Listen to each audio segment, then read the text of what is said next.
আসসালামু আলাইকুম, শুভ সন্ধ্যা সবাইকে। একদম ঝাল ঝাল মাখানো হচ্ছে মুরগি ছিল এখানে, যেটা ফ্রাই করে দিত। আর এখানে ছিল কাবাব, বিভিন্ন রকমের বট ছিল। আমার বাসার নিচেই হচ্ছে এটা, আমি জানতামই না। সো একদিন গিয়ে টেস্ট করার জন্য গিয়েছিলাম।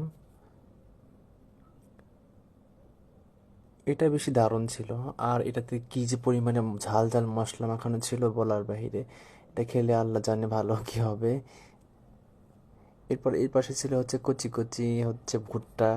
ভুট্টার হচ্ছে দানাগুলা হচ্ছে আলাদাভাবে সেল করা হয়, আবার আমান্ড হচ্ছে পুড়িয়ে সেল করা হয়। এটা খেতে দারুণ মজা আসলে, এটা টেস্টি প্লাস হেলদি ফুড একটা। আর ছিল মশলা মশলা মাখানো ভুট্টা, যদি খায় কেউ তাহলে 50 টাকা।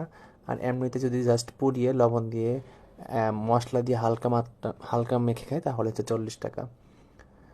মশলা দিয়ে মাখানোটা দারুণ ছিল আসলে ভুট্টাটা। আবার আলু ছিল, এটা হচ্ছে 10 টাকা করে। আলুটা তেমন ভালো ছিল না।